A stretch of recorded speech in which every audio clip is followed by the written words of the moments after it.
ఈ నెల 28వ తారీఖున కొండాయపల్లి గ్రామంలో నిర్వతల పెట్టినటువంటి డాక్టర్ బాబాసాహెబ్ అంబేద్కర్ గారి విగ్రహావిష్కరణ కార్యక్రమాన్ని మరి ఆ కార్యక్రమంలో భాగంగా ఈరోజు కొండాయపల్లి నుంచి పరిగి వరకు పాదయాత్ర కార్యక్రమాన్ని నిర్వహించి గ్రామాన మరి అంబేద్కర్ గారి యొక్క సిద్ధాంతాలను మరి అంబేద్కర్ గారి యొక్క ఆశయాలను తెలియజేస్తూ మరి ప్రజలకు తెలియజేసి 28వ తారీఖున జరగబోయేటటువంటి కార్యక్రమాన్ని విజయవంతం చేయాలని చెప్పేసి అందరికీ కోరుకోవడం జరుగుతుంది. దాంట్లో భాగంగా మరి ఈరోజు మన భారత రాజ్యాంగ నిర్మాత యుగ పురుషుడు మరి విద్యావేత్త ప్రపంచ మేధావి డాక్టర్ బిఆర్ అంబేద్కర్ గారి విగ్రహాన్ని మనము మన గ్రామంలో పెడుతున్నామంటే మరి ఈ ప్రజలు ఈ సమాజము తెలుసుకోవాల్సినటువంటి ఒకటే ఒక విషయము, ఆ రోజు ఈ కార్యక్రమానికి ఎవరైతే రారో, ఆ కార్యక్రమానికి ఎవరైతే మరి విచ్చేసి ఈ కార్యక్రమాన్ని ఈ విషయాలను తెలుసుకోరో నష్టపోయేది తనే తప్ప ఈ సమాజం కాదు.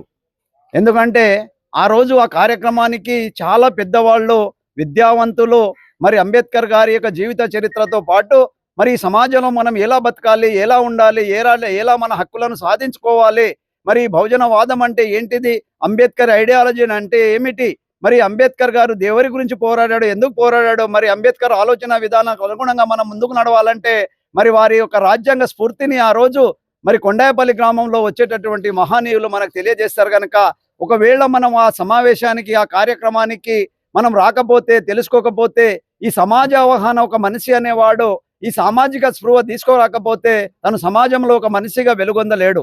ఎందుకంటే ప్రశ్నించే తత్వం అంటేనే సామాజిక స్పృహ, సామాజిక అవగాహన లేనటువంటి వ్యక్తి సమాజంలో జరుగుతున్నటువంటి మంచి చెడులను, సమాజాన్ని ప్రశ్నించలేకపోతాడు. సమాజాన్ని ప్రశ్నించాలంటే ఈ సామాజిక కార్యక్రమంలో తను పాల్గొనాలి. తను పాల్గొనకపోవడం వల్ల నష్టపోయేది సమాజం కాదు, నువ్వే నష్టపోతావు. నీవు సమాజంలో ఒక మంచి పౌరుడుగా, సమాజంలో బాధ్యత కలిగిన వ్యక్తిగా, సమాజంలో నీవు ఒక బాధ్యతను ఎరుగనటువంటి వ్యక్తిగా మిగిలిపోతావు. కనుక నీవు ఆ కార్యక్రమానికి ప్రతి సామాజిక స్పృహకు తెలుసుకోవాలంటే ఈ సమాజంలో ఉన్న ఎస్సీ, ఎస్టీ, బీసీ, మైనారిటీ, అగ్రవర్ణాల వాళ్ళు.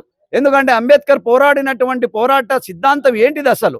మరి అంబేద్కర్ ఒక కులానికో, ఒక మతానికో, ఒక జాతికో, ఒక ప్రాంతానికో ఒకరికే కాదు ఆయన పరిమితం. ఆయన ఈ ప్రపంచానికి పరిమితం అయ్యాడు.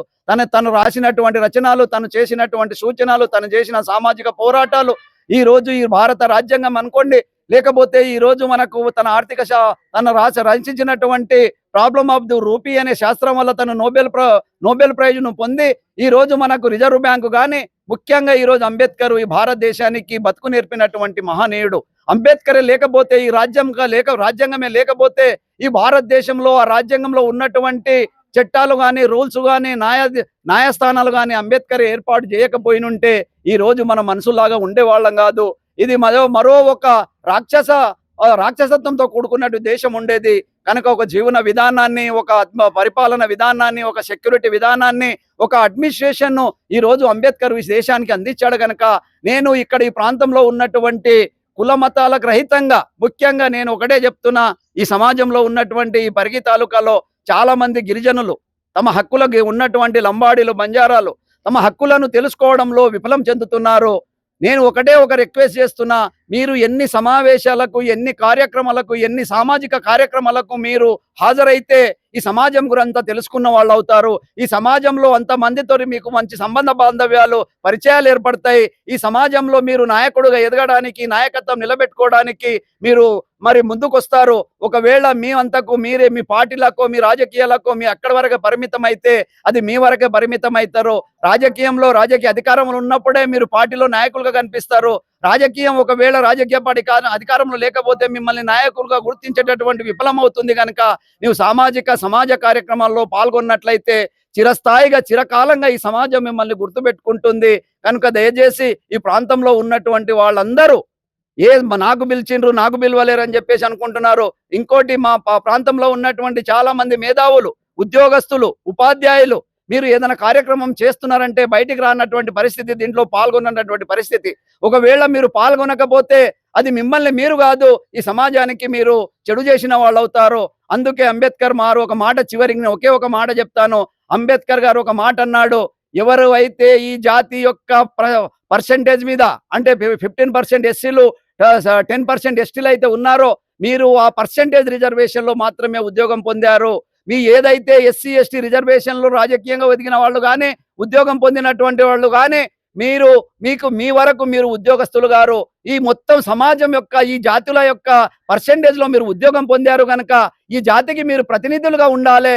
మీరు ప్రతినిధులే కానీ జాతికి ప్రతినిధులు కానీ మీ వరకు మీరు ఉద్యోగస్తులు కారు అని చెప్పేసి అంబేద్కర్ గారు చాలా స్పష్టంగా చెప్పాడు. ఎందుకంటే పర్టికులర్ గా నేను 10% ఇవ్వడం, నా జనాభా లేకపోతే నాకు 10% రిజర్వేషన్ రాదు, ఆ 10% రిజర్వేషన్ లో నాకు ఉద్యోగం రాదు కనుక నేను ఈ జాతి మొత్తానికి నేను రుణపడి ఉండాల్సినటువంటి అవసరం ఉంది కనుక మనము ఈ జాతికి ప్రతినిధిగా మనం వ్యవహరించాలి.